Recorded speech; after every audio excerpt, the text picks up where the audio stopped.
hablar de lo que yo experimenté estos días. De algo que vi, de hecho, ahorita en las noticias mientras estaba... Otro video, Miss.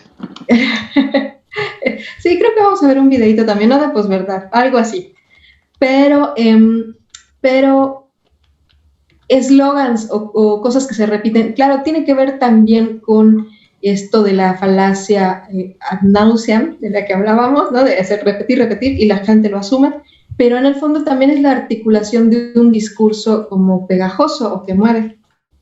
Leía yo, ven que el lunes fue justamente esta manifestación por el Día del Aborto y la manifestación de este movimiento de pañoletas verdes y demás.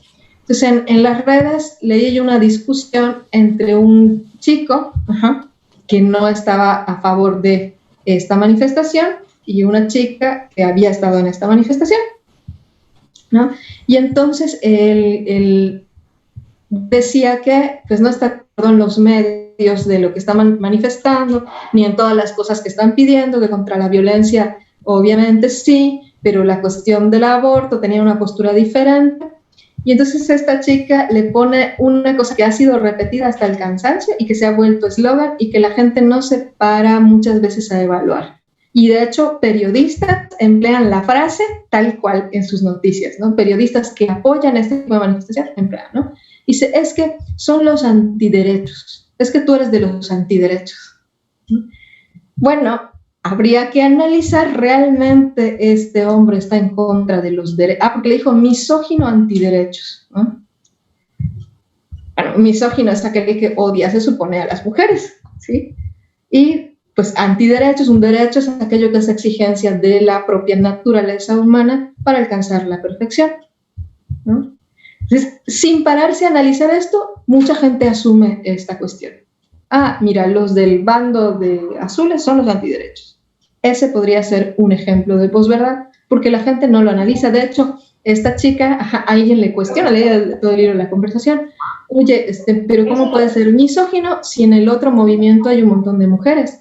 O sea, ¿por qué dices que odia a las mujeres? Pues si no tiene nada contra las mujeres, sino contra esta manifestación en concreto, ¿no? Entonces, es una cosa interesante porque no resiste el análisis, pero es que no está puesto para el análisis. Y muchas veces a la gente no le interesa analizar. ¿Sí? Ok, maestra. No sé si ayuda. No te va a ver la maestra. Una vez yo me puse una papa. Es que hay unos filtros, yo me puse como una papa. O sea, ahorita ¿Por qué no va a ver la maestra? Ahorita lo cierro mi presentación. ¿Por qué eres una papa? Yo no sé. ¿Quién está conversando? Que no los veo. ¿Fernando y quién más? El niño. Fernando y no sé con quién está conversando. Ya se silenció. ¿Con quién conversas, Fernando? Disculpe, maestra. La papa. ¿Qué? Una papa. Una papa. Es manzana, ¿no? Eso es un ejemplo de posverdad también, ¿no es cierto? No, en serio, ¿querías comentar algo? No, Miss, es que llegó mi hermana y empezó a escuchar su clase, entonces le estaba explicando. Y ya lo de la papa, pues le expliqué que una vez pensé en mi cama y era una papa. ¿Se te olvidó que tenías el micrófono prendido o pensaste que ibas a hacer más amena la clase así? Discúlpeme. No, es que me sacó de onda. Bueno,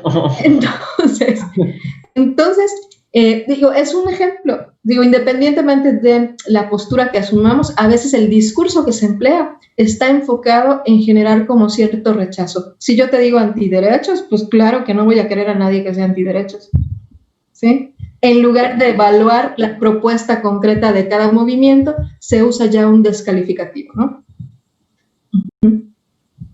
Sí.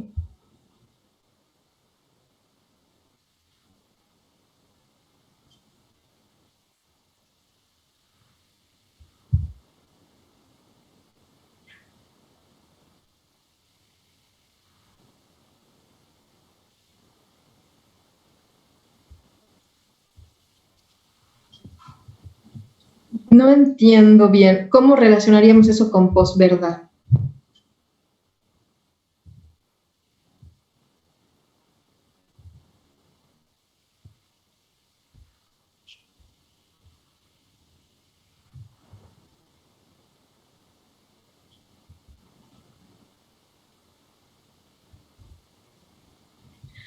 O sea, que una persona que tiene recursos podría promover más un discurso bien armado usando esos recursos, sí. Ahora, el hecho de que él tenga más recursos y tenga más influencia no es posverdad, es una posición que tiene en la sociedad, ¿no? Pero sí podría aprovechar esa posición a lo mejor para pues promover un discurso bien armado que conmueva y llegue a la gente. Miss, ¿la posverdad es amoral o inmoral? Es la posverdad así, en abstracto. O sea, digamos, una situación que corresponda a una posverdad, ¿sería considerada como amoral o inmoral? Pues dado que es una mentira, mentira emotiva, pues, que no se interesa por la verdad, sino lo que quiere es manipular para un fin, pues es contrario a la ética y a la dignidad de la persona. En ese sentido podrías decir es inmoral, ¿no? En el sentido que tú estás empleando el término, pues sí sería inmoral. Porque es finalmente... No amoral. No. O sea, te digo, la posverdad así en abstracto, pues sí, pero como no está en abstracto, sino en acciones de personas que utilizan estos discursos, pues sí, es inmoral. Ok. O sea, ¿qué son morales o inmorales? Moralmente buenas sería la palabra correcta, o moralmente malas sería lo preciso. Pues las acciones humanas, las acciones que alguien hace con una intención, que tienen un objeto, que tienen unas circunstancias concretas. Es que hasta donde sea hay como 3 términos con respecto a la moral.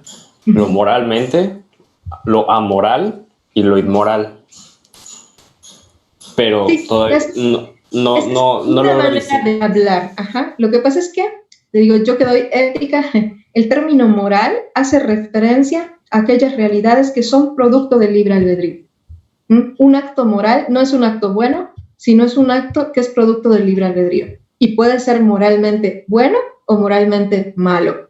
Es decir, cuando yo hablo del valor moral de los actos, no estoy diciendo de lo bondadoso de los actos, estoy diciendo que pueden calificarse como buenos o como malos, que pueden volver a una persona mejor o peor. Entonces, por eso, sí se usa el moral, inmoral y amoral, pero como que no es tan preciso a lo mejor, o se emplea en otro contexto, quiero pensar, ¿sale? Okay. Un acto amoral, en sentido estricto, es un acto que no es producto de la libertad. Por lo tanto, no puede ser juzgado o no tiene una connotación para la persona. Por ejemplo, hacer la digestión, tener ganas de ir al baño, sentir deseo de algo, pues son cosas que yo no elijo y en ese sentido son amorales. ¿Por qué? Porque no dependen de mi decisión. Los actos moralmente calificables son aquellos que sí hago consciente y voluntariamente. Es algo amoral, es algo en donde no influye la libertad. Por eso el arte no es amoral, ni la política es amoral, porque son producto de la libertad y pueden hacerse bien y pueden hacerse mal. Pueden hacerse con la intención de elevar o de hundir. Pueden hacerse con la intención de ayudar a mejorar o de perjudicar. Entonces, todo, incluso cuando vean ética, hay un apartado de ética sexual, porque la sexualidad implica la voluntad y la inteligencia. Entonces, hay una moralidad al respecto. Puede usarse para bien o puede usarse para mal, ¿no? Es muy interesante esto. Okay, pero sí, gracias, en ese sentido, en la medida que la posverdad implica querer armar un discurso para convencer de algo dejando de lado la verdad, pues sí sería moralmente malo hacerlo así, ¿no? Ok, gracias. Muy bien. Ok, chicos, bueno, ¿quién más? ¿Alguien iba a comentar algo aparte de Alejandro? ¿O fue la papa otra vez? Así no es cierto. Fernando. No, maestra. Yo tengo duda. Sí. O sea, lo que dijo primero de que de los antiderechos y así, es que no entendí muy bien, por ejemplo, o sea, sí, el ejemplo que puso, pero tomándolo con otro ejemplo, no sé, si yo me quiero hacer algo, no sé, me quiero pintar el cabello o algo así, mi mamá agarra y me dice, no puedes, pero yo sé que sí puedo porque pues es mi cuerpo y yo decido qué hacer con esto. Entonces, ¿cómo se le diría a mi mamá o qué? Si me está diciendo que no, algo que yo sé que puedo hacerlo. Ella te mantiene, tiene razón, ¿no es cierto?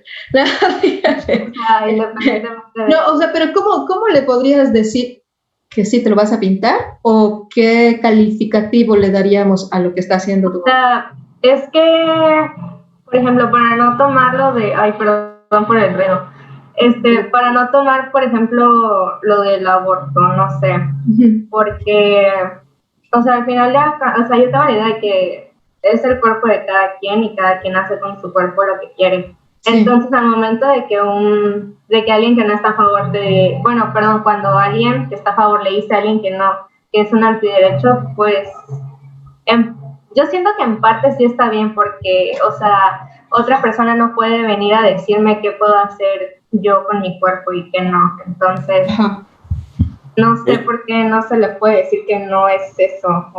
De hecho, ¿cuál sería la palabra correcta? De hecho, es eso de lo que estás pidiendo. Si nos fuéramos a ese caso, sería directamente en tu derecho a tu libre expresión de personalidad. Así que podrías apelar por eso y pues realmente tú tienes la razón.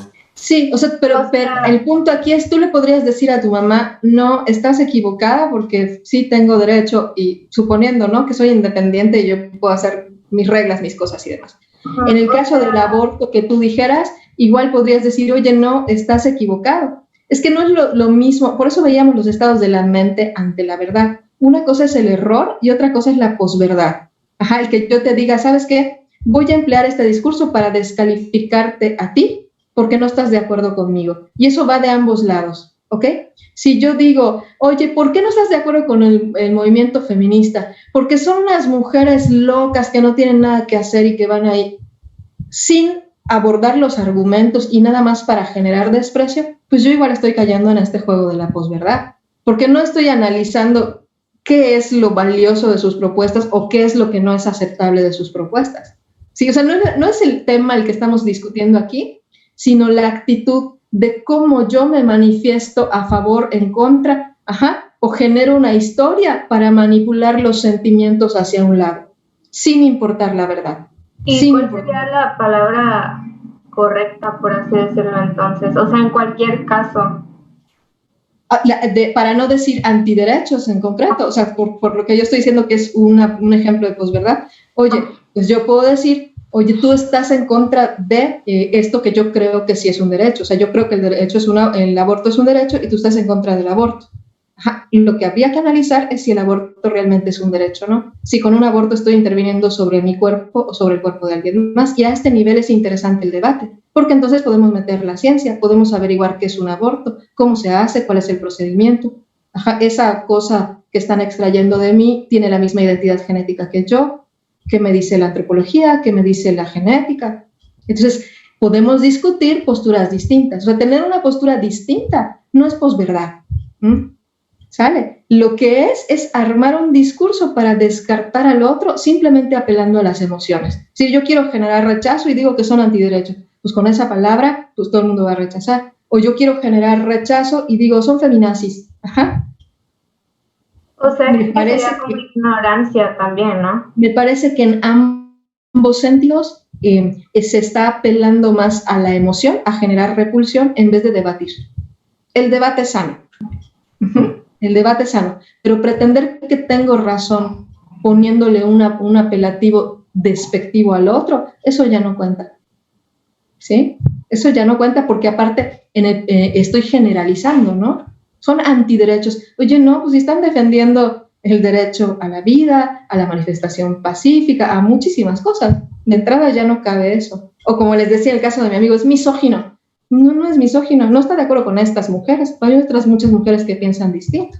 Entonces hay que analizar las cosas que sí son y las que no son, igual ser justo con ellas, ¿no? No meter todo en un saco, nada más porque no me parece tu postura y entonces te digo, odias a todos, ¿no? Oye, no. Entonces a eso se refiere, no al diferir en postura, sino al nivel en el que se da esta oposición o esta argumentación, porque, digo, francamente en la posverdad no hay argumentación, sino simplemente apelación a las emociones. Quiero generar repulsión, utilizo una palabra despectiva, ¿sí? Quiero generar aceptación, utilizo la victimización. Entonces, eso no vale, no vale. Creo que entonces sería cómo lo dice, sino lo que dicen. No, perdón, sería al revés. No sería lo que dice, sino cómo lo dice. O sea, ¿en qué aspecto lo dice? Y si estoy diciendo aparte una mentira flagrante, porque yo sé que no se oponen a todos los derechos, sino le estoy llamando antiderechos porque se oponen en este tema a lo que quiero hacer, pues entonces sí, también es lo que digo. Pero sobre todo, ¿cómo? Sobre todo, ¿cómo? el contenido cuenta, ¿no? Pero sobre todo el cómo. ¿Sale? Sí, tomé este tema, les digo, sé que es un tema súper sensible, pero es interesante analizarlo y debatirlo. Lo que pasa es que justo por esto es triste ver de repente debates en donde di lo que quieras porque no me importa, yo ya tengo una postura. Y dices, oye, no, vamos a ver qué es, o sea, ¿qué es un derecho? ¿Qué es lo que pasa? ¿Cómo se hace? No, pero es que yo ya no quiero ver. O tú estás loca. No se vale eso éticamente hablando, pero es lo que ocurre con la posverdad. ¿Sí? Yo quiero que la opinión pública se vaya hacia un lado o hacia el otro, y en vez de usar argumentos, apelo a las emociones. Tiene más éxito apelar a las emociones que argumentos, porque muchas veces la gente no quiere pensar, o solo quiere que le den la razón, ¿no? Entonces es tremendo este asunto, ¿sí? Porque finalmente, muchas veces, y eso es súper triste, sobre todo quienes tienen el poder de legislar, de cambiar y demás, toman más en cuenta la opinión pública que la realidad, que la ciencia. O saben poco de los temas de los que están legislando, pero es a ver cómo se siente la presión, ¿no? Y quienes deliberadamente generan estrategias así, lo saben igual. Entonces es todo un tema interesantísimo, interesantísimo. Bueno, esta fue una cosa que se me ocurrió porque es de apenitas esta semana, ¿no? Es de apenitas esta semana. Ok. ¿Alguien más pensó en algún otro ejemplito que nos haya quedado pendiente la clase pasada? ¿Que se haya quedado con ganas de contarnos? Negativo. Negativo. Ok. Oigan, pues hoy se supone que vamos a empezar con escepticismo, pero antes de pasar al escepticismo, quería yo mostrarles a este señor. A ver, espérenme un tantito. Aquí está. No es Protágoras, es Gorgias, pero es que su compañero era Protágoras. ¿Han oído hablar de Gorgias? No había sido ficticio él, o sea, dicen que había sido falso. ¿Me hablas a mí? Sí. O sea, tengo bajito. Habían dicho que era falso, si no mal recuerdo. Bueno, es lo que me acuerdo en mi clase de introducción, de historia de la filosofía, que decían que no existió Borges y que fue en realidad otro, o algo así. No decía que no, bueno, claro, se podría deducir algo así, pero fíjense, esto como que lo quise poner para sintetizar de algún modo lo que vimos de falacias y sofismas que entró en el examen y lo que acabamos de ver, porque a veces sentimos que estamos reinventando el mundo, sí, pero pocas veces hay algo nuevo bajo el sol, ¿eh? Es bien interesante, fíjense, obviamente, pues lo que se conoce de él, porque él no escribió propiamente nada, es como lo hace la historia, ¿no? A través de los escritos de otros filósofos que le citan o le mencionan. Pero es famosillo por haber dicho, por haber sido de la escuela de los sofistas. ¿Ja? Los sofistas, fíjense, estamos hablando en el siglo, ¿qué es? V antes de Cristo, imagínense.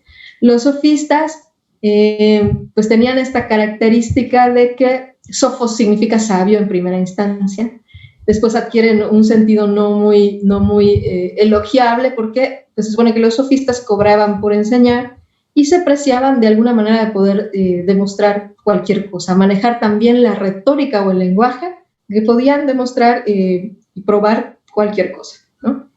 Entonces, este señor plantea unas cosas bien interesantes. Les voy a poner aquí, después a lo mejor conviene que veamos un videíto para que no se aburran de mi voz. Pero esto es interesantísimo. Fíjense, dice, nada existe. Si existiera, no lo podemos conocer. ¿No? Y si lo pudiéramos conocer, no lo podríamos comunicar. Fin.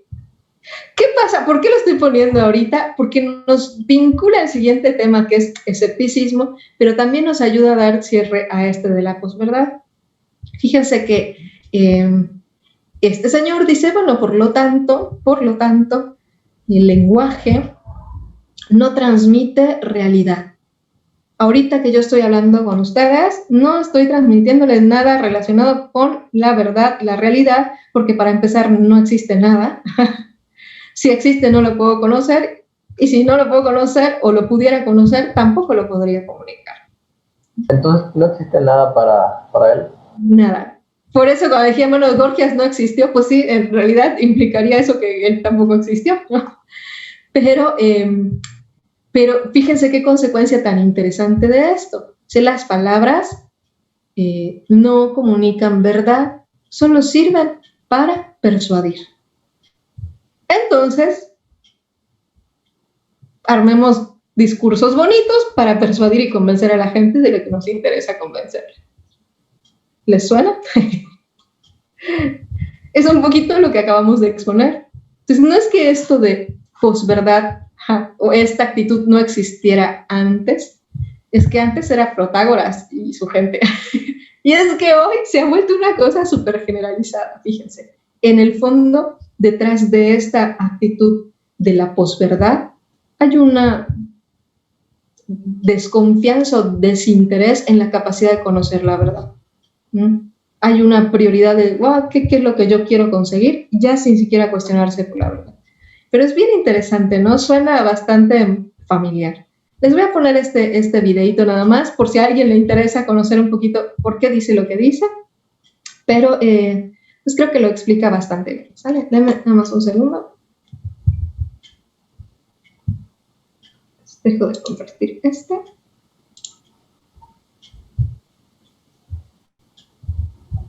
Ay, ¿por qué no me lo saca? A ver, no me lo detecta.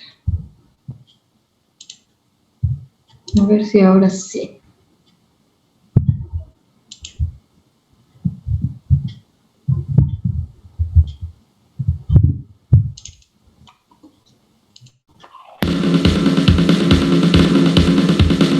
Polizón y náufrago. Ahí va. Amigos de Polizón y náufrago, bienvenidos a bordo. Hoy vamos a hablar de un sofista llamado Gorgias, que era natural de Sicilia, en concreto de la ciudad de Leontini.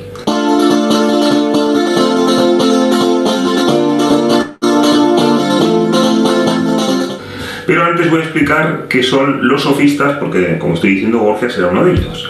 Los sofistas eran maestros en retórica, en oratoria. Entonces eran profesores que iban de ciudad en ciudad, de polis en polis, enseñando a los jóvenes, a cambio del dinero, las técnicas, las tretas de la oratoria. No pretendían descubrir la verdad, sino que lo que pretendían era persuadir. Entonces estos iban de expertos de todo, vamos, como los de las tertulias y de la televisión. Y lo interesante es que abordaban temas filosóficos. Lo que pasa es que, como digo, no les interesaba la verdad, sino el Bill Metal.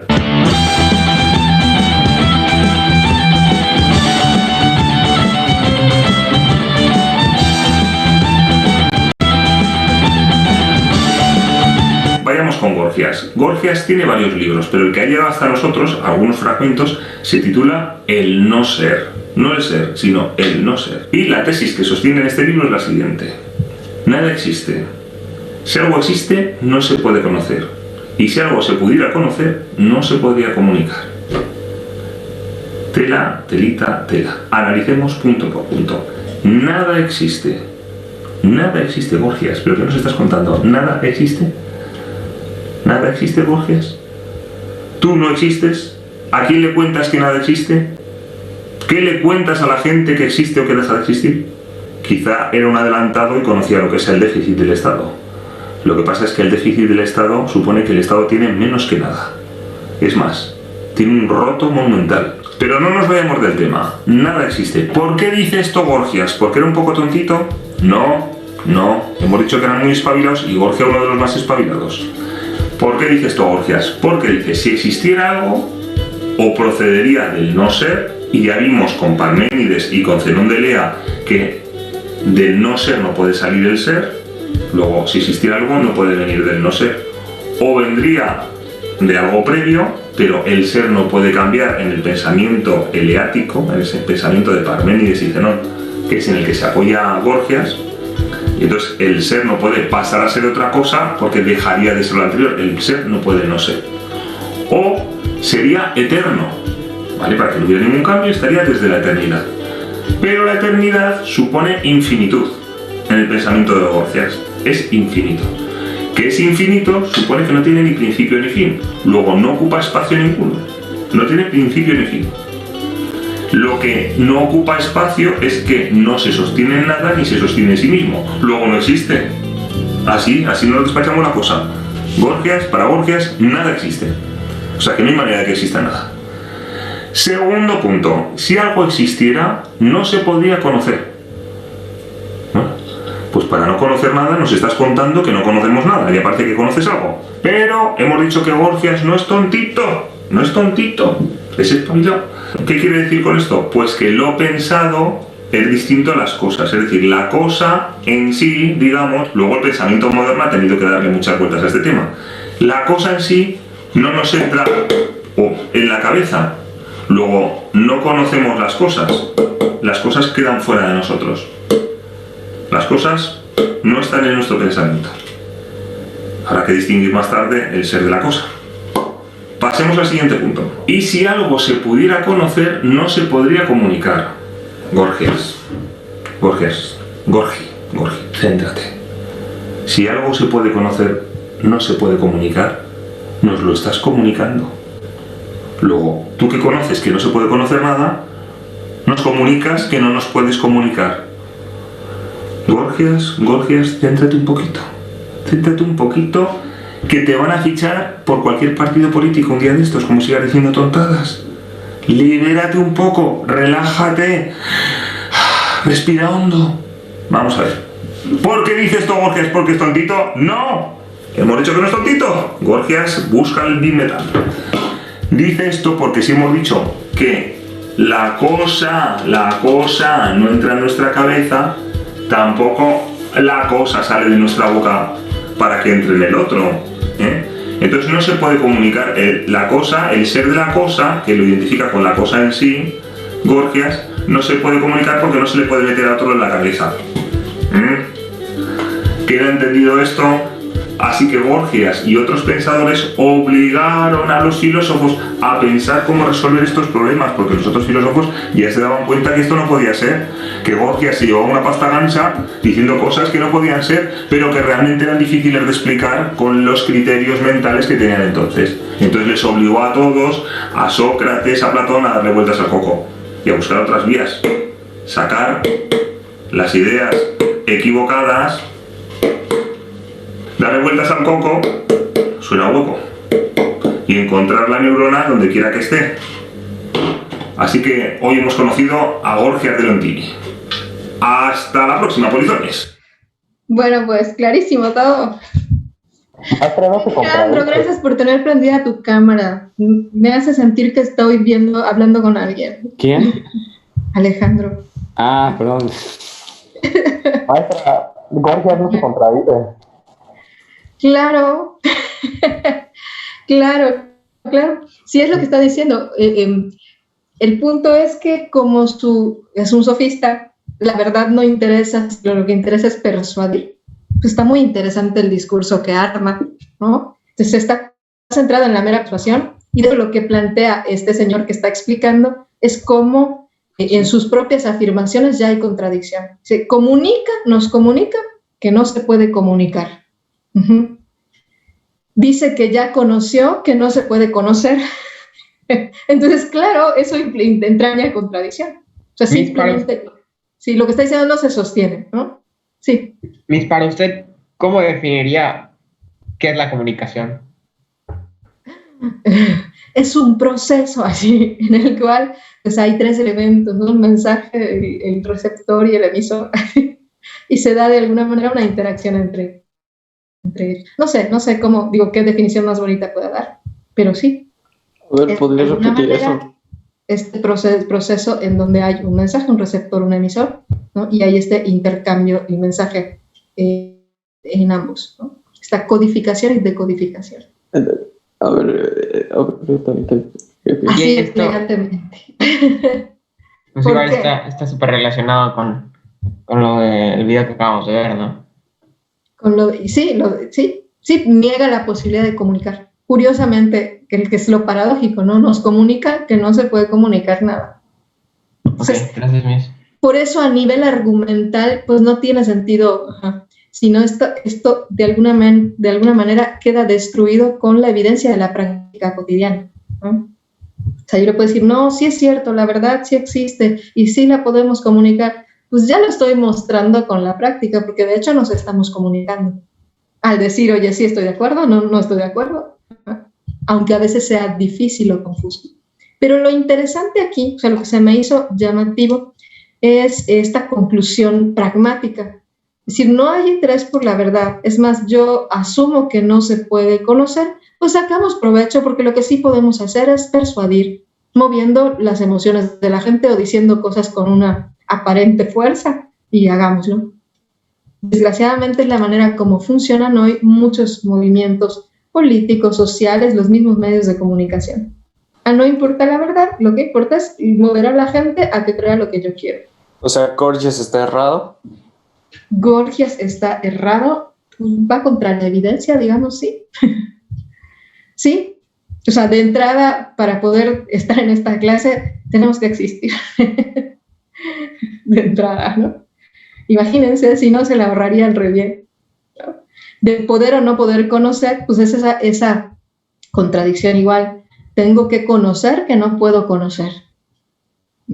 Al menos conocería eso, ¿no? Entonces quiere decir que sí puedo conocer, ¿sí? Y dedica todo un libro para comunicar que no podemos comunicar. Por eso les decía, cuando yo afirmo una doctrina insostenible, en la propia práctica o en lo propio que estoy haciendo, pues se autodestruye. ¿Por qué? Porque mi propia acción está manifestando lo contrario de lo que estoy diciendo. Como es en este caso, está comunicando a través del libro que hace, a través de la enseñanza que comunica a sus alumnos, que la comunicación es imposible. La comunicación de la verdad es imposible, ¿no? Pero se queda a este nivel interesante, ¿no? Entonces, ¿para qué sirve la palabra? No, pues no comunica nada más persuade, ¿no? Y él era un experto en retórica, de hecho, las artes de la oratoria. Claro, esto implica también comunicar, pero pues el chiste era esto, ser convincente. Y él yo dudo que estuviera planteando en serio estas tres cosas, así como tal, pero las plantea con tal fuerza, y empleando aparentes argumentos, imagínense, basándose en Parménides y en Zenón de Elea, y citando y demás, que pues la gente lo asume. O sea, se echó un burro y convenció a la gente nada más porque sabe hablar bien. Pues sí, porque sabe argumentar. Es que era lo padre de los sofistas. Digo, lo padre y no. Porque digo, no es que esté mal argumentar, no es que esté mal pues apelar a las emociones, pero si lo hago fundado en la verdad, todo se integra. Cuando digo, no importa la verdad, lo que importa es que hagas lo que yo quiero, entonces sí está tremendo. O sea, las emociones no son malas, ¿no? La oratoria y la retórica no son malas. Y pueden hacer mucho bien cuando tienen un fundamento sólido, racional. Entonces, claro, somos seres emocionales, pero basarme solo en eso, pues no estoy demostrando nada, no estoy conociendo la realidad. Ojo, todas las corrientes que vamos a revisar tienen un punto válido, un punto valioso. El problema es que dejan de lado los demás. Eso es lo típico de la ideología. Agarran una cosa valiosa de la realidad y la tratan como si fuera lo único. Como en este caso, lo único que importa es persuadir. Da igual la verdad, da igual cómo lo hagas. ¿Okay? Pero sí, o sea, suena como muy afín o muy familiar a esta cuestión de la posverdad. ¿Sale? Bien, hasta aquí, ¿algún comentario, duda, algo que haya quedado pendiente, que traigan atorado? ¿Nada?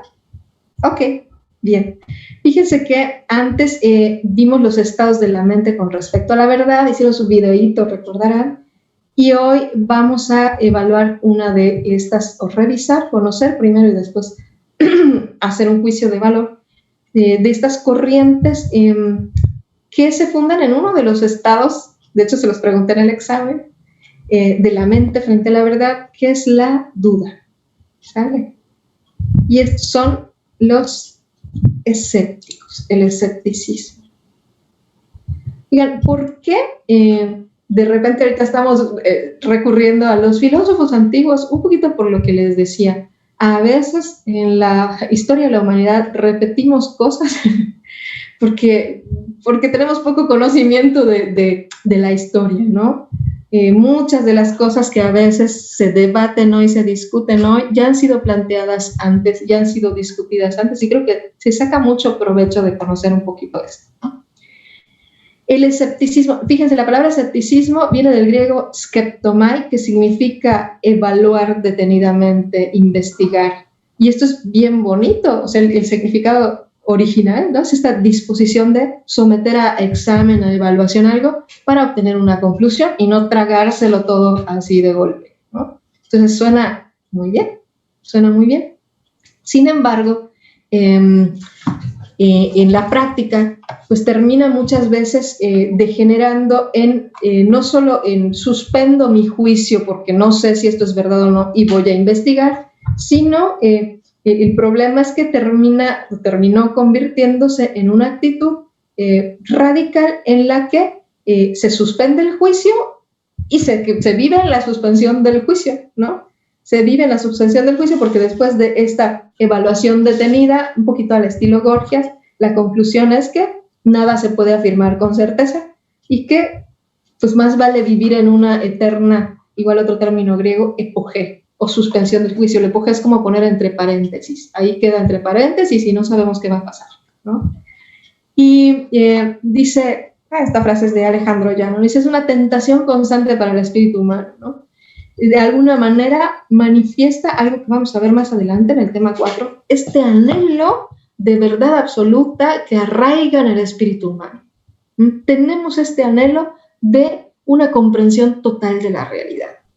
Y entonces, ¿qué pasa? Que a lo largo de la historia, y en la historia de la filosofía esto es súper clarísimo, pues el ser humano se decepciona de que no logra este conocimiento absoluto, ¿sí?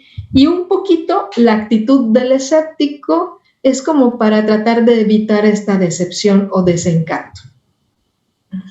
Es de algún modo, si yo intento quiero conocer la verdad absoluta, tarde o temprano me voy a estrellar con mi límite, no lo puedo conocer todo y esto es terrible, o me doy cuenta que estaba equivocado y esto es terrible. En cambio, si asumo que nada se puede conocer, pues no me voy a decepcionar porque no he tratado de conocer nada y entonces no va a haber ningún error.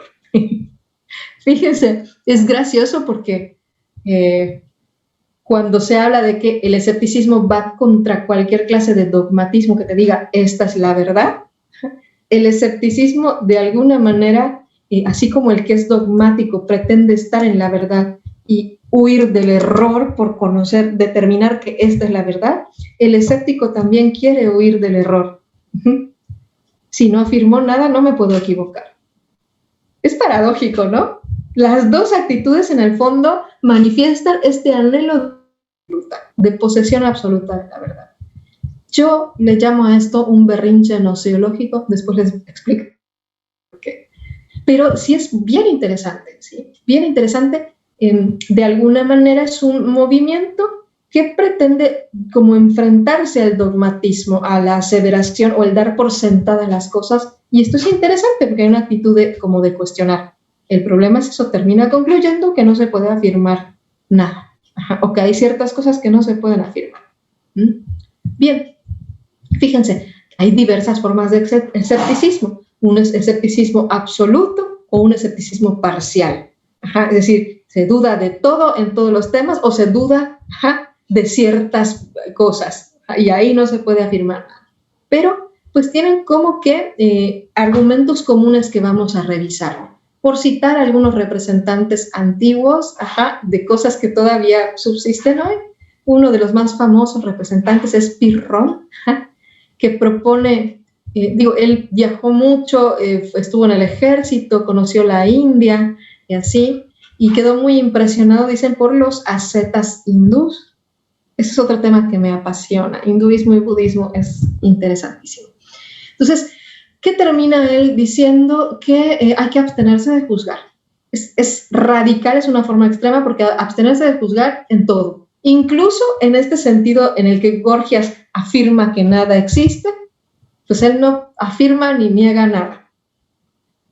Incluso cuentan algunos, que tampoco asumía la existencia de las cosas. Y entonces que se iba chocando con muros, animales, cosas, porque no asumía que eran reales y que estaban ahí, ¿no? Dice la leyenda que incluso varias veces estuvo a punto de caer del precipicio, porque aunque lo estaba viendo, pues no podía afirmar si era real o no. Ajá. Entonces, nada más porque sus compañeros le detenían, pues no cayó en esto. Pero ese es un escepticismo radical. Dudo de todo, hasta de lo que tengo enfrente. Y no puedo afirmar ni puedo negar. No puedo afirmar ni puedo negar. Vivir en una completa abstención del juicio. El ideal es esta ataraxia o indiferencia total frente a todo. Pues por eso ponía esta figura, les decía que quedó muy impresionado por los ascetas del hinduismo. En el hinduismo, nada más como dato cultural, por si no lo saben, todo lo que vemos es apariencia, es maya, es apariencia, ¿no? La única realidad es el brahmanatma, es algo que no está en este mundo. Entonces es bien interesante, ¿no? Porque es esta indiferencia, porque incluso lo que estamos viendo está puesto en duda y está claro que tiene clara influencia oriental, ¿no? Bien, una más moderada, el probabilismo, creo que quedaría muy bien para muchos de nosotros hoy, que básicamente dice, bueno, no podemos afirmar ni negar nada, pero podemos salir de esta vida como vegetal que propone Pirrón. También exagera, ¿no? Porque, es cierto, los vegetales no juzgan, ni afirman ni niegan nada porque no pueden. Entonces él dice, este ideal propuesto por Pirrón es como vivir como una planta. Ajá. Bueno, Arcesilao y Carneades le pueden poner así a sus hijos si gustan. Afirman, oye, pues esto es un poco extremo. No podemos afirmar nada con certeza, pero sí podemos decantarnos por una opinión. Ajá. Sí podemos ver cosas como más probables o verosímiles y decir, pues yo me inclino por esto. ¿Se acuerdan qué era la opinión?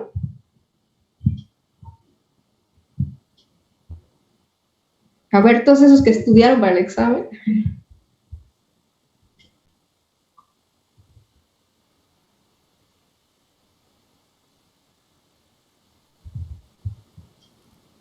Ok, pero es un juicio con temor a equivocarse, ¿recuerdan eso? O sea, se juzga, pero con temor a equivocarse. Entonces, por eso el probabilismo es esto. Si no podemos afirmar nada con certeza, pero pues sí podemos conocer cosas que se acercan más a lo verosímil, que son más probables, y entonces tomar decisiones prácticas en función de eso, ¿sí?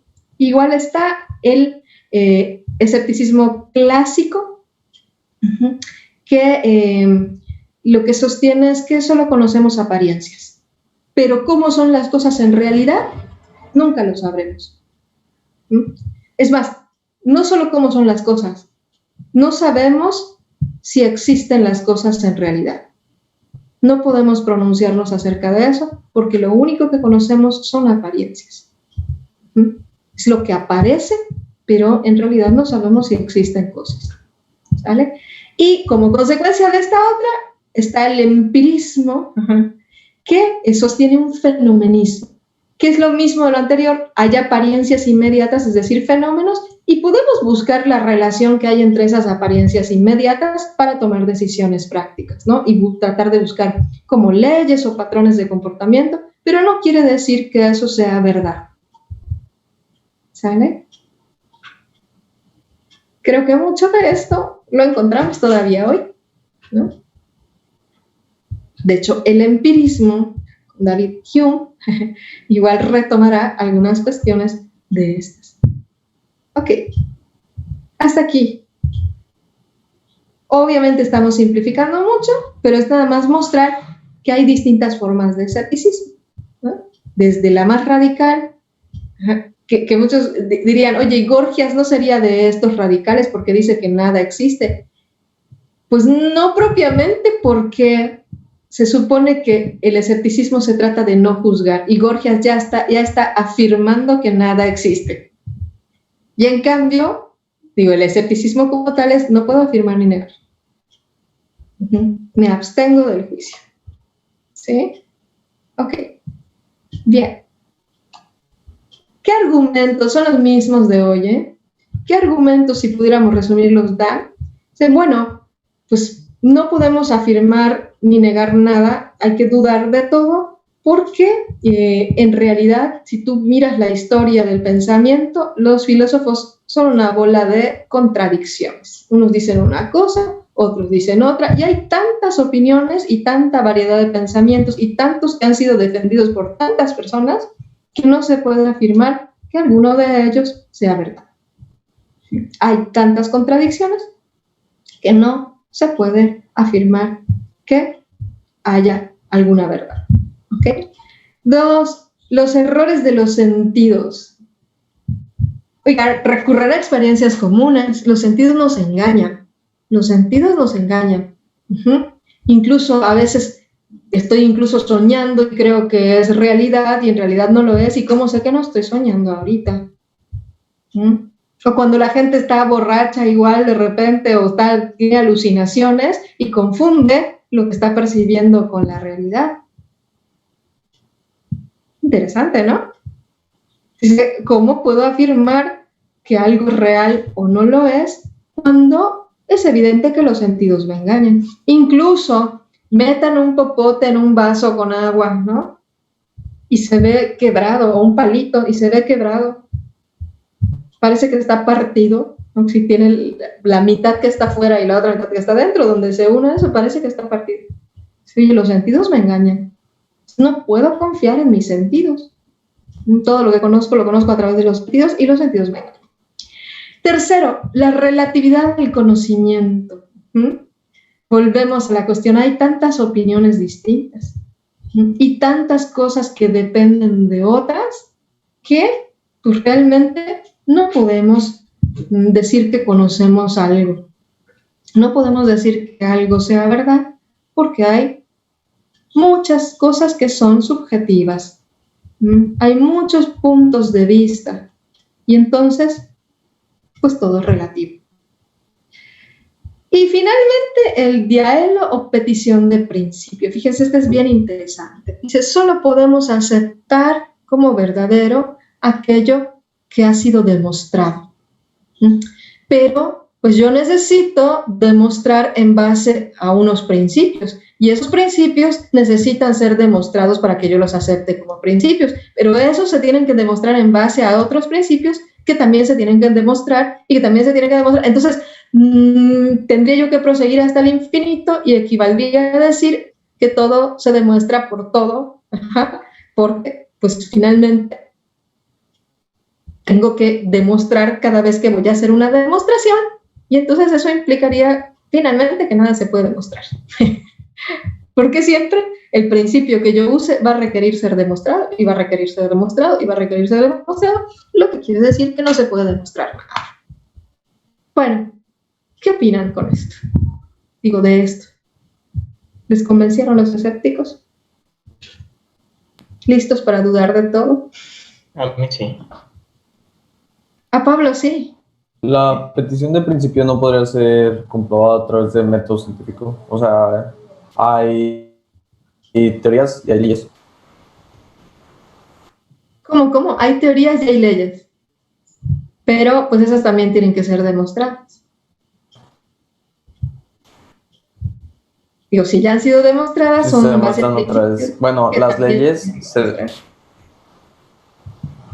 por ejemplo, las teorías no, pero las leyes son demostradas a través de principios científicos.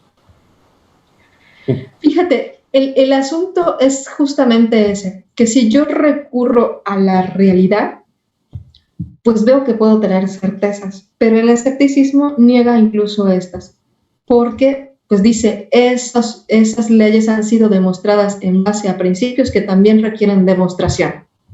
Entonces, ¿qué te dirían? Pues no puedo aceptar esa ley a menos que me demuestres los principios a partir de los cuales demostraste esa ley y demuestres los principios a partir de los cuales hiciste la demostración de la demostración y así hasta el infinito, ¿no?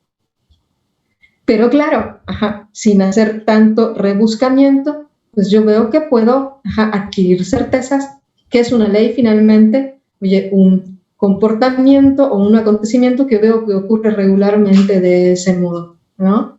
Y puedo comprobar en la vida que sigue ocurriendo así.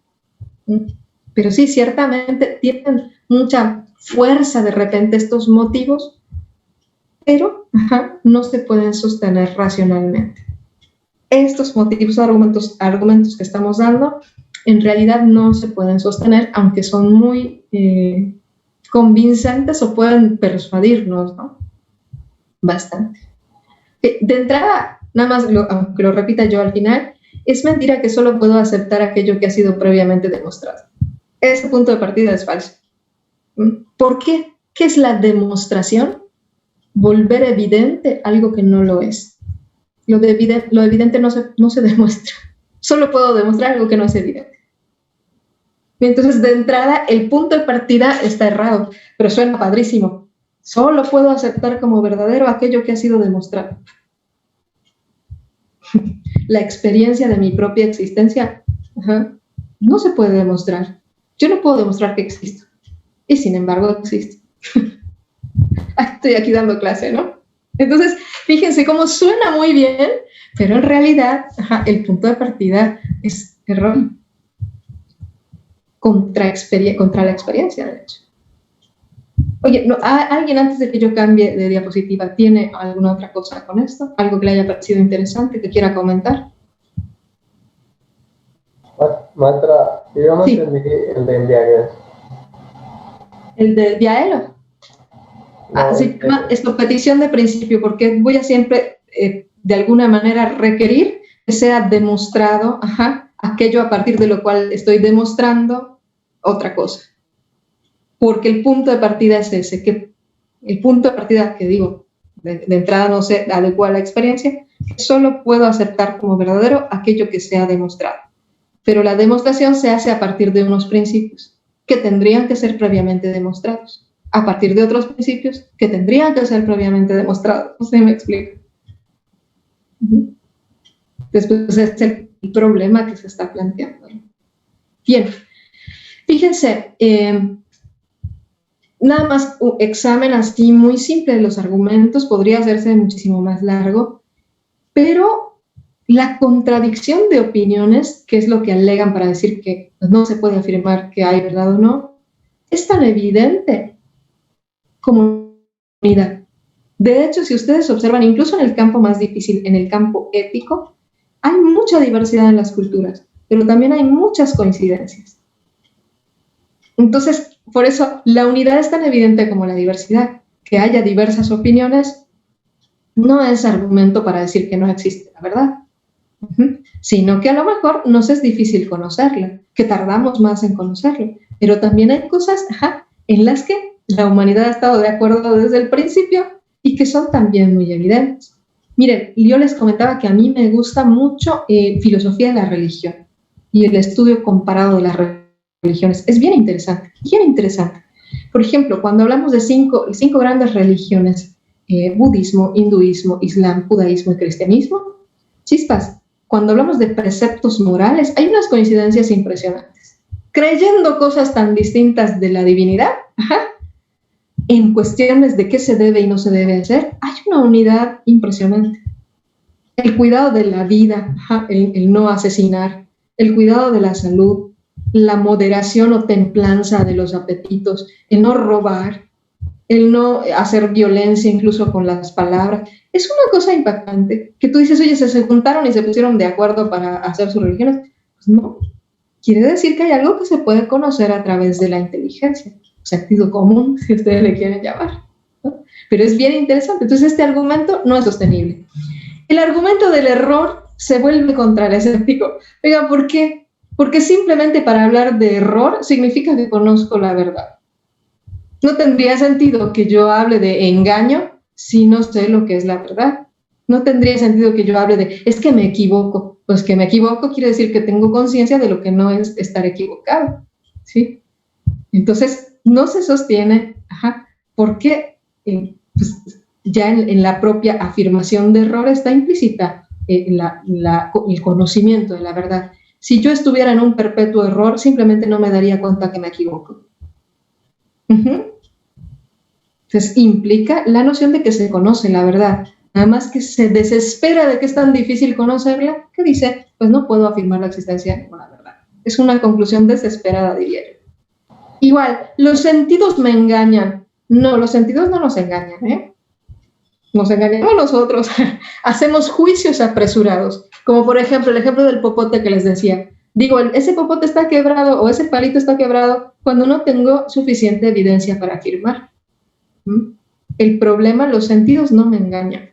El error no está en mis sentidos. El error está en el juicio que hago a partir a veces de información insuficiente. El sentido está programado para captar su objeto propio. El ojo, la luz, el oído, el sonido, el tacto, digo, las texturas, y así cada órgano está programado para captar su objeto propio. El problema es cuando hago un juicio apresurado, que no es que me engañen los sentidos, ¿sí? Puede haber la indisposición de un órgano, como por ejemplo cuando soy daltónico, sí, pero es la excepción, no es la regla. Bien, ya sé que ya están cansados, pero fíjense qué interesante, dice, la relatividad no destruye el conocimiento. Relativo, ¿qué significa? Que tiene relación con otros factores, que tiene relación con el sujeto que conoce. Entonces, claro, el conocimiento es relativo, porque la relación que hay entre el sujeto y el objeto conocido. Pero relativo no significa inventado, arbitrario. Relativo nada más que está limitado por el campo de visión del que está conociendo. Pero eso no quiere decir que la verdad no exista o que no se pueda afirmar nada. Quiere decir que tengo que afirmar las cosas con precaución. Puedo decir, oye, ahorita se ve claro esto. No decir esto es todo lo que hay, ¿no? Pero lo que conozco, lo verdadero, es verdad, aunque no sea toda la verdad. Cuando yo conozco, por ejemplo, a Jesús Dimitri Medina, y digo, Jesús tiene puesta una gorra, espero que sea verdad y que no me engañe mis sentidos. Oye, pues conozco algo de él, le gusta usar gorra en clase. Ahora, ¿eso es toda la verdad acerca de Jesús? Pues evidentemente no. Hay muchísimas cosas y mucho más importantes que no conozco de él. Pero es verdad que ahorita tiene puesta una gorra. Entonces, que no lo conozca todo, que mi conocimiento sea relativo a lo que alcanzo a percibir, por ejemplo, ahorita por la cámara, a lo que mi atención dividida entre mi presentación y las imágenes me permite, no quiere decir que no existe la verdad. Quiere decir que mi conocimiento es limitado. Y por último, lo que ya les había comentado, esto de toda demostración se apoya sobre principios indemostrables, es mentira. Perdón, toda verdad, toda aceptable tiene que ser previamente demostrada, es mentira. Porque de hecho, toda demostración se apoya sobre principios indemostrables. Finalmente, se apoya sobre principios indemostrables. Y hay un principio que de hecho se conoce como uno de los 3 primeros principios de la realidad, del conocimiento y de la lógica, que es el principio de no contradicción. Y no se demuestra porque es evidente en sí mismo. Una cosa no puede ser y no ser al mismo tiempo bajo el mismo aspecto. Cualquier cosa que yo haga o diga está enfatizando este principio de no contradicción. Incluso si me dicen, pues no estoy de acuerdo, quiere decir que no es lo mismo estar de acuerdo y no estar de acuerdo. Es decir, una cosa no puede ser y no ser al mismo tiempo bajo el mismo aspecto. ¿Sí? Entonces, finalmente, están estos primeros principios, no es el único, pero este es el principal. Porque los demás lo incluyen. Cuando digo, todo es idéntico a sí mismo, a ver, demuéstramelo. Pues es que es evidente. Son como los axiomas en otras materias. ¿Cómo es? El camino más corto entre 2 puntos en la línea recta. A ver, demuéstralo. Simplemente son cosas que son evidentes en sí mismas.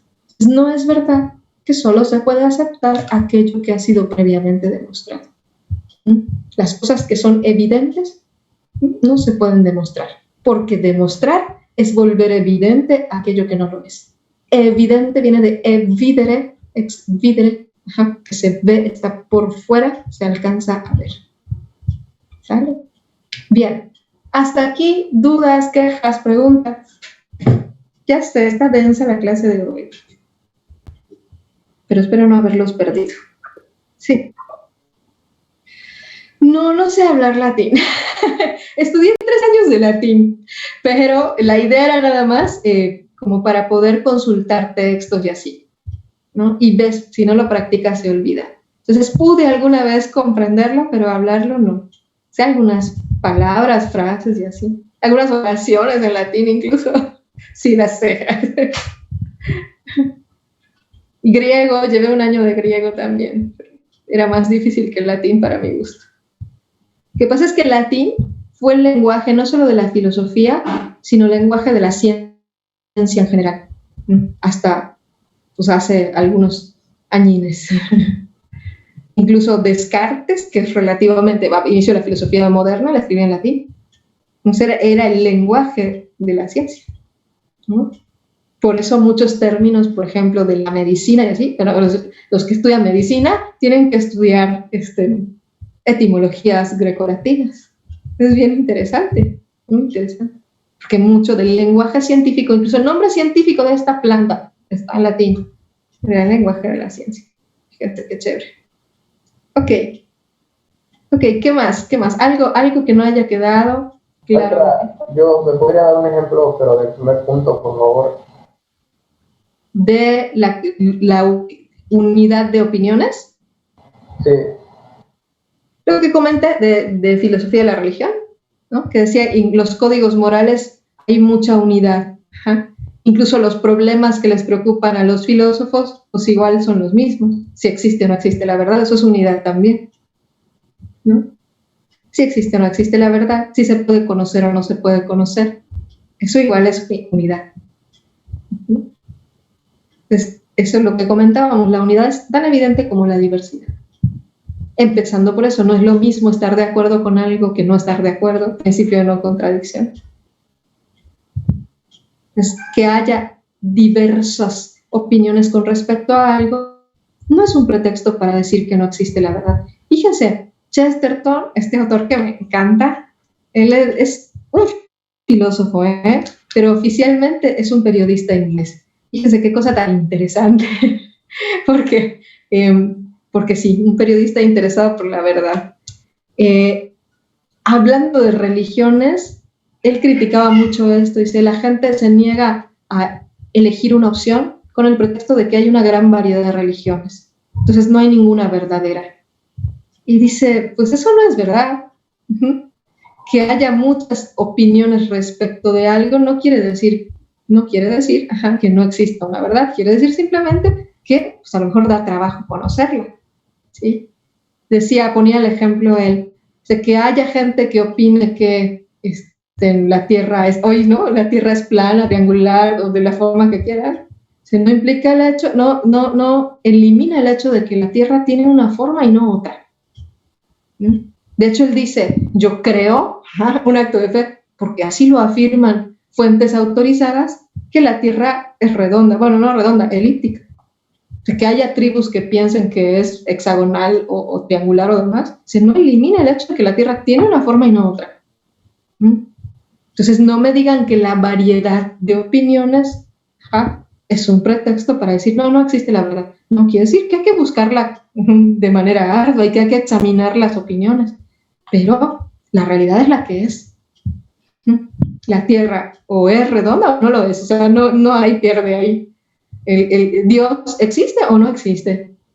No hay muchas posibilidades. Es que para ti existe, para mí no existe y para él medio existe. No, o existe o no. Que haya diversas opiniones. ¿Cuál es la verdad? Ese es el punto. ¿Cómo lo sabes? Pues hay que investigar, hay que razonar y hay que hacer ciencia al respecto. Hay que conocer los efectos, saber qué puedo deducir, inducir, intuir, etc. Pero en un caso como el de, pues, si la Tierra es plana o redonda, pues sí puedes como bastante sencillo porque es una realidad material. Pero en sí las creencias en los dioses están basadas en la fe. Entonces, ¿cómo vas a basarte en ciencia para deducir eso? Hay que ver qué se puede conocer por la razón. Eso es lo que habría que ver. ¿Puedo averiguar algo por la razón? Yo que te diría, pues uno de los principios más interesantes, que es el principio de causalidad. ¿Por el efecto puedo conocer algo de la causa? Sí. Entonces, todo lo que existe es causado. ¿qué puedo conocer de la causa? Por ahí empieza, ¿no? Por ahí empieza a decir, a partir de lo que veo, ¿puedo concluir algo de la causa? Pues esa es la vía de lo que es la teodicea o teología natural.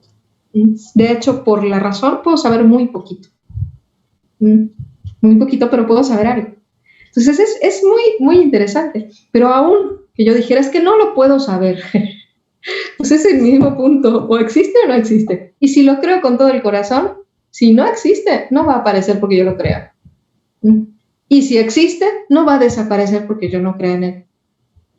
Voy a poner otra analogía. Supongamos que la maestra dijo, oigan, el que no abra su cámara, supongamos, el que no abra su cámara a todas las clases va a reprobar ser universitario. Pero estoy bromeando, lo aclaro, para que no se vayan a asustar, sentir amenazados ni nada así.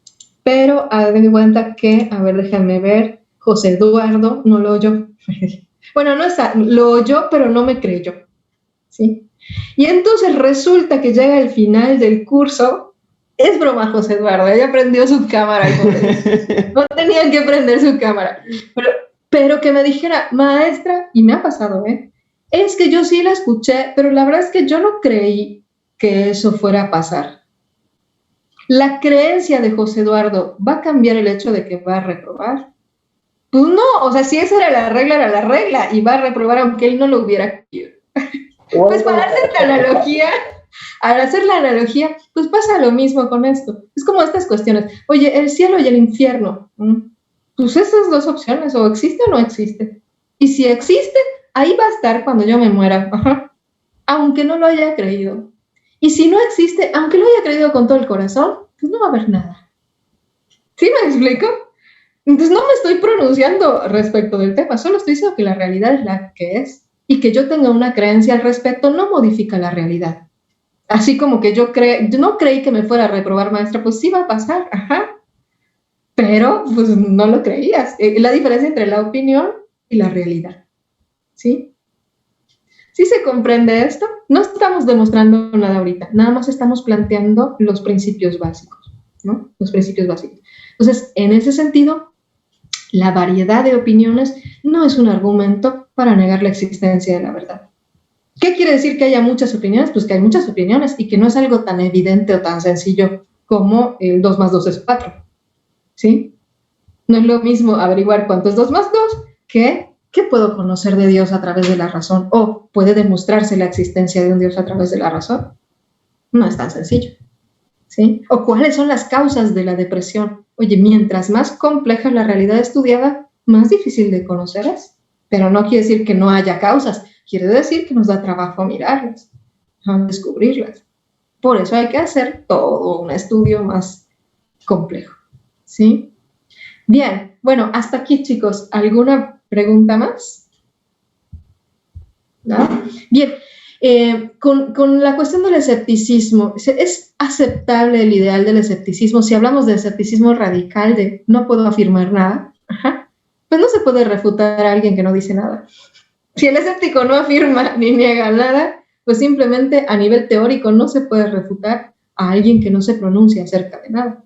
Por eso decía Aristóteles eso, oye, el escepticismo radical equivale a vivir como una planta, como un tronco. Los troncos no hacen juicios. Pero fíjense, la operación propia de la inteligencia es el juicio. Y no el juicio verbal necesariamente, sino el juicio mental. Yo veo cosas y digo, ay, mira, un vaso, un plato, todo el tiempo estoy afirmando. El juicio o afirmación son sinónimos, ¿no? Entonces, la indiferencia absoluta no es posible en la práctica. O te mueres o al menos te quedas inactivo. Y el decidir quedar inactivo también es hacer un juicio. Aunque no sea verbalmente expresado, estoy haciendo un juicio, ¿sí? Entonces, yo les decía que pues quedó impresionado por estos ascetas de Oriente, en particular del hinduismo, que prácticamente los ascetas en el hinduismo es renunciar a toda vida social para dedicarse exclusivamente a meditar y a tratar de comprender que este mundo es apariencia.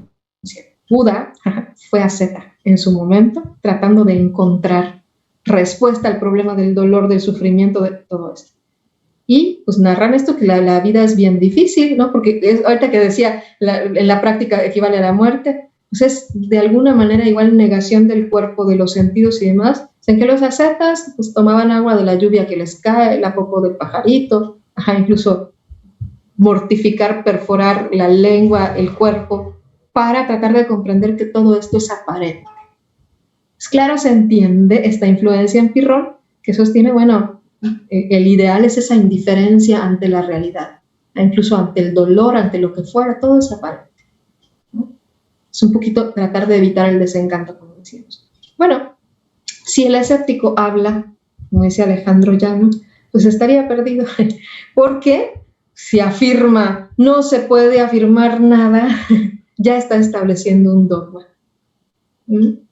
El dogma absoluto sería que no se debe afirmar nada. Por eso dice otro filósofo, que es Spinoza, que tendría que ser una secta de mudos. Desde el momento en que dice algo, ya está afirmando una realidad, ¿no? Así como cuando digo, pues la verdad no existe, pues tiene que ser verdad que la verdad no existe, ¿no? Entonces, por eso. El probabilismo y el fenomenismo del que hablamos no se destruyen con la refutación práctica como el radical. Ay, me estorba esto. Sino que, pues, de alguna manera se destruyen a sí mismos o se refutan a sí mismos. Yo solo veo apariencias, lo que aparece, pues la apariencia siempre es la aparición de algo. Entonces tengo certeza de que hay algo que está apareciendo. Y entonces es eso, si nada es cierto ni verdadero, tampoco nada es probable ni verosímil. A lo probable o lo verosímil de hecho significa semejante a la verdad. Si no conozco la verdad, ¿cómo sé que algo es verosímil? No conozco la verdad, solo lo verosímil. Oye, no eres tu papá, te pareces a tu papá. ¿Cómo puedo decir que te pareces a tu papá si no conozco a tu papá? Pues igual lo verosímil no lo puedo saber a menos que conozca la verdad. ¿Cómo sé que algo es semejante a lo verdadero? Si no conozco lo verdadero. En ese sentido, pues se autodestruye. ¿Sabe? Muy bien. Esto aplica un poquito para Descartes. Descartes, de hecho, aplica como método la duda metódica, a lo mejor les suena. Fíjense, es interesante lo que él hizo, porque él quería que la filosofía fuera una ciencia tan exacta como las matemáticas. Sí saben que Descartes era un gran matemático. Las gráficas cartesianas y todo esto, pues son aportación de él. Entonces decía, ¿por qué la filosofía no puede ser tan exacta como las matemáticas? Y trató de encontrar un principio a partir del cual se pueda deducir todo lo demás, como ocurre en matemáticas. Pues para eso dijo, voy a poner en duda toda la realidad, ¿sí? Y voy a encontrar algo de lo que no se pueda dudar, pero esa es otra historia. Lo que estamos mencionando acá es, oye, de entrada como método, pues no tiene sentido tampoco, porque poner en duda cosas que son evidentes, pues simplemente no se apega a la realidad. No tiene sentido que yo ponga en duda cosas pues, que son evidentes, ¿no? De hecho, no es que él dudara de todo, así como Pirrón, usa la duda como método. Él dice, yo sé que la realidad existe, ¿no? Pero la duda es un método para tratar de encontrar aquello que no puede ser puesto en duda. Las consecuencias de lo que hizo fueron tremendas. Consecuencias que él no previó, o bueno, las previó, pero no las quería al menos. Fueron otras corrientes en donde de plano se niega la existencia de un mundo exterior al ser humano, o de plano se dice que todo es materia, todo es exterior y no existe nada más. Dividió la realidad tremenda por poner en duda cosas que en sí eran evidentes. Pues no tiene sentido ir por ese camino si los argumentos de por sí del escepticismo radical no son válidos, ni siquiera usarlos como método, ¿no? Plantea, si ustedes recuerdan Descartes, esta hipótesis del genio maligno. ¿Alguien la recuerda? ¿No? Dice, fíjense, yo veo cosas, percibo cosas, pero vamos a poner la duda más radical. Imaginemos que hay un genio maligno, un ser poderoso maligno, que me está engañando y que me está haciendo percibir las cosas como si fueran reales, cuando en realidad no las son. Está bien interesante. Si vieron esa saga que para ustedes ya es viejísima, de Matrix, ¿no? De alguna manera retoma un poquito esta idea. ¿Qué tal? Ajá, si todo esto que estoy percibiendo, en realidad hay alguien que está manipulando a mi mente para que yo lo vea como real cuando en realidad no lo es. Oigan, aunque fuera así, digo, para ser engañado tengo que existir. Que es un poquito a donde intenta ir Descartes cuando dice, si pienso, pienso, luego existo. Pienso, entonces quiere decir que existo. Al menos tengo la certeza que estoy pensando. Pues sí, pero pues no tiene, les digo, sentido ir por ese camino cuando hay cosas que son muy evidentes, ¿sale? Muy evidentes. Ok, bueno, dudas, comentarios, quejas, con toda la confianza del mundo. Ya se nos acabó el tiempo, creo. Que ya se nos acabó el tiempo. Sí, Miss. Sí, pero no podemos afirmarlo. Yo soy escéptica, no digo. Pongo en duda todo, así que no, claro que sí, ya se acabó el tiempo. Bueno, de esto, si queda alguna duda, algo con lo que se hayan quedado así atorado o no comprendido, lo comentamos entonces el martes. ¿Sale? Vale. Que descansen, lindo fin de semana. Gracias, Miss. Igualmente. Igual, gracias. Gracias, hasta